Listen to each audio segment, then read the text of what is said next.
Hello everybody, welcome back to my channel. My name is Raman Timan. अभी को पता लग चुका होगा कि आपकी जो सीबीएसई की नोटिफिकेशन है वो आ चुकी है। सो प्लीज़ गाइस अपनी तैयारी करनी स्टार्ट कर दीजिए। अगर आपने अभी तक अपनी बुक्स नहीं खोली हैं तो प्लीज़ उनको अपने चेहरों के दर्शन करवाएं कि हाँ भाई मैं इन बंदों की बुक्स हूँ। So without wasting any time चलिए शुरुआत करते हैं।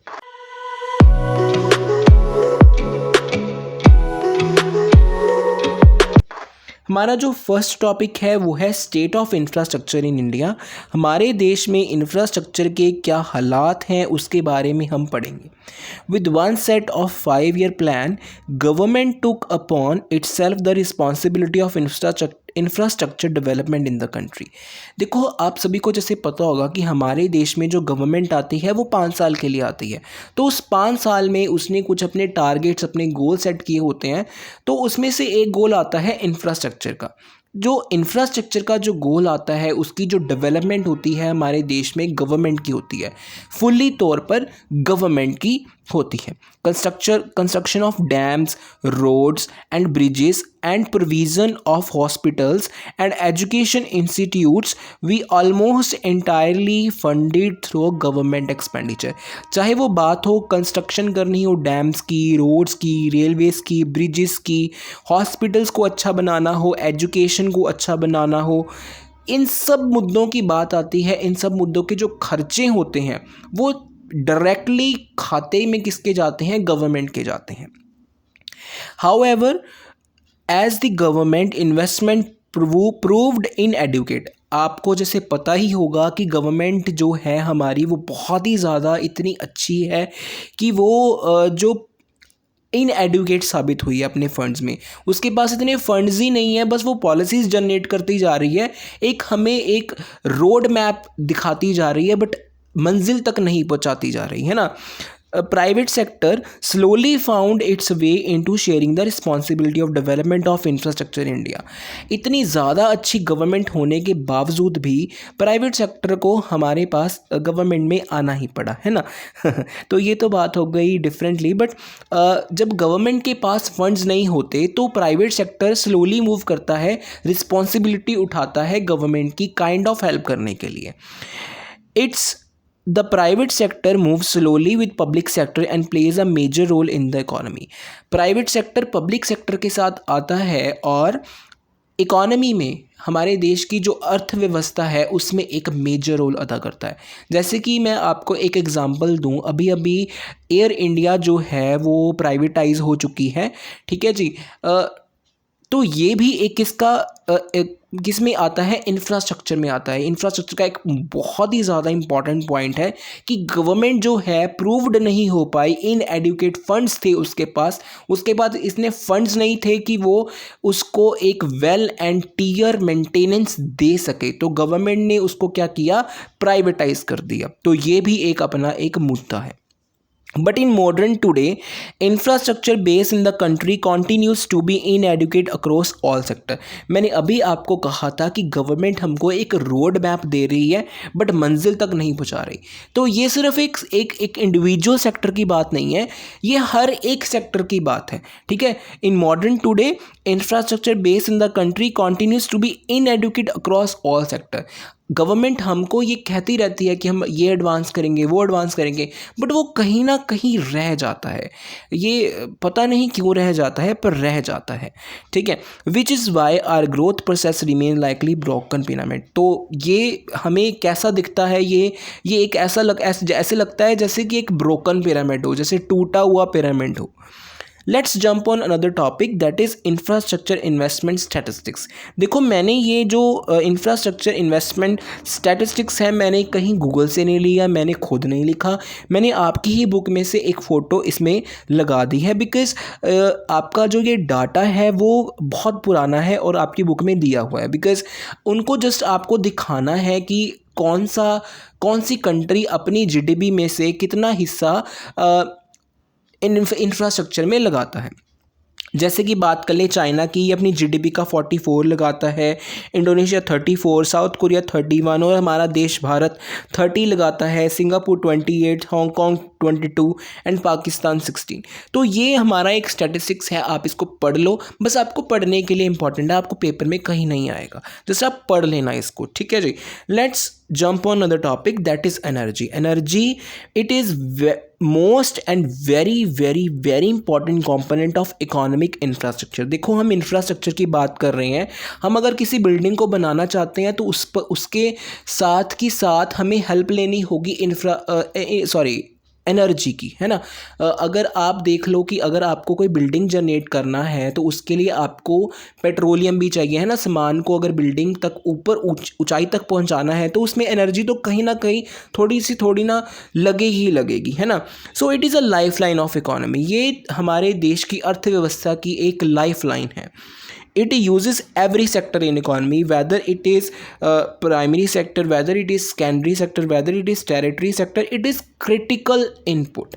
So the conclusion is that it operate all sector in the economy. So हमारे पास conclusion क्या निकलता है, ये हमारी इकोनॉमी के हर एक सेक्टर का एक important and very most important component है, ठीक है।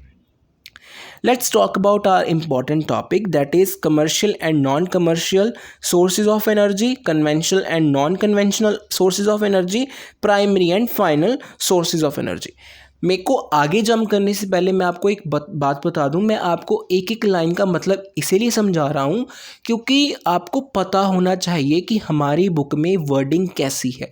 जब तक आप किसी चीज़ को समझोगे नहीं ना, तब तक आप उसको अपने दिमाग में नहीं बिठा पाओगे। देखो आपने बाइक चलानी सीखी होगी, है ना, उसको आपने समझा होगा, अपने दिमाग में बिठाया है, आप जितनी मर्जी कोशिश कर लो आप बाइक को नहीं भुला पाओगे, है ना। सो वही बात मैं यहाँ पर अब इम्प्लाई करना चाहता हूँ कि आपको इस वर्डिंग को समझना होगा, वर्डिंग्स को समझना होगा, अपनी बुकिश लैंग्वेज को समझना होगा कि बुक हमें क्या कहना चाहती है, ठीक है। जब आप बुक को समझ लोगे तो आप मेरे से लिखा लो कि आप कोई भी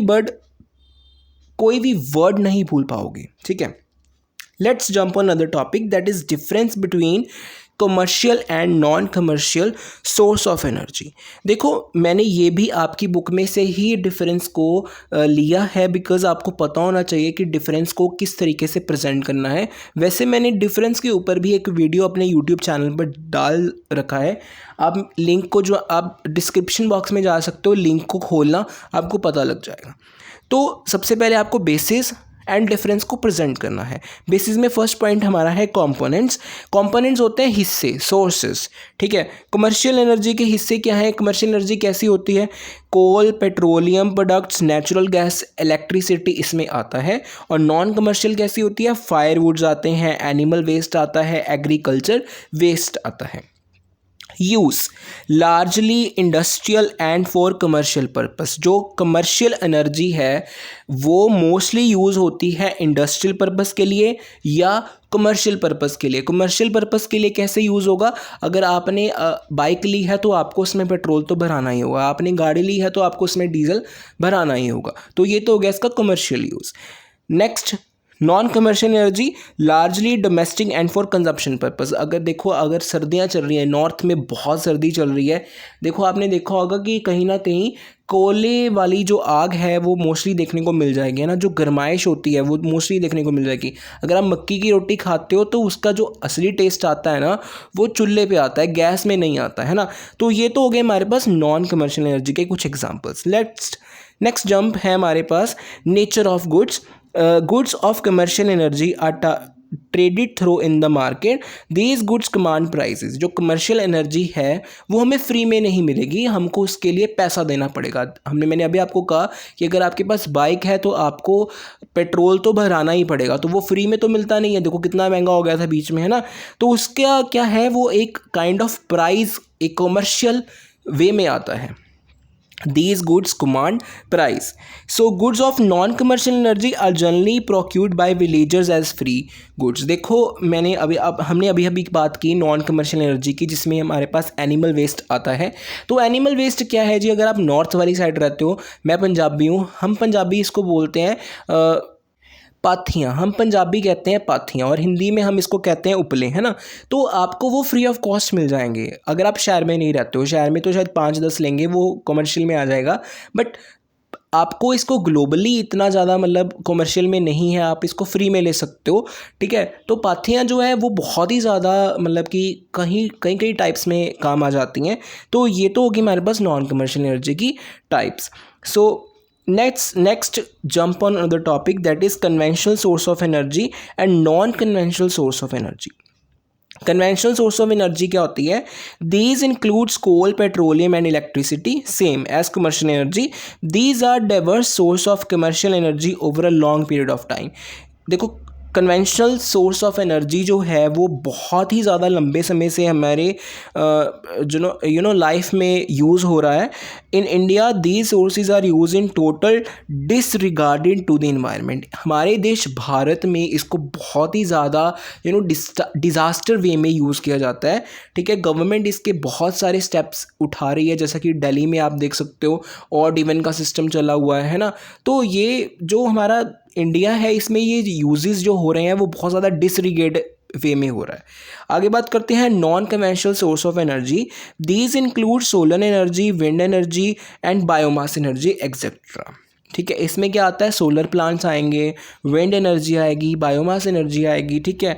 these are use only a little diverse source of commercial energy. ये थोड़ा सा अभी इतना ज़्यादा फैला नहीं है, ठीक है। ये थोड़े थोड़े आपको देखना, आपने जैसे कहीं कहीं देखा होगा, गुरुद्वाराज में देखा होगा, मंदिरों में देखा होगा, आपने 1-2 घर में भी देख लिया होगा कि सोलर प्लांट्स जो हैं वो सोलर एनर्जी जो है वो मोस्टली अभी इतनी ज़्यादा वैरायटी में नहीं आई है।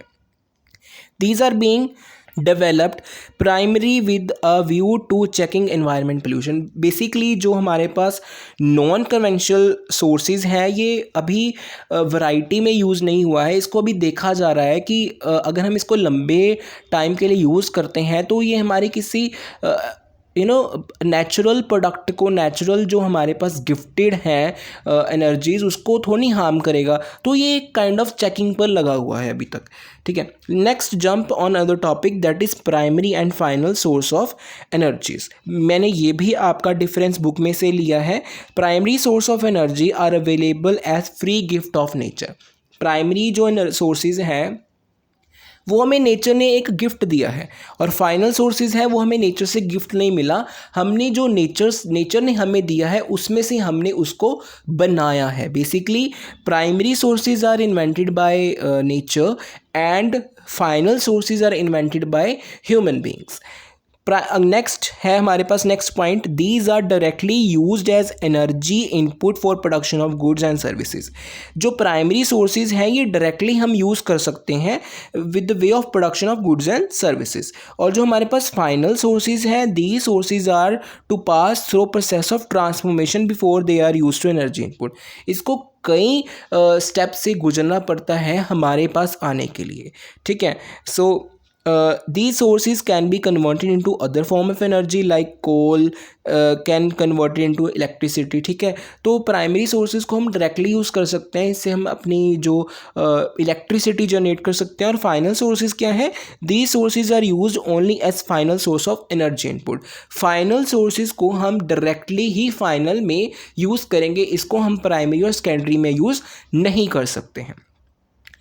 नेक्स्ट जो हमारे पास टॉपिक है वो है different source of electricity generation in India. देखो, अगर आपको दिक्कत हो रहा है वीडियो में समझने से, आपको क्लैरिटी नहीं है, तो मैंने इसका PDF, इसकी वीडियो इंस्टाग्राम, टेलीग्राम और ट्विटर पर ऑलरेडी डाल दी है, आप वहाँ पर जाकर देख सकते हो।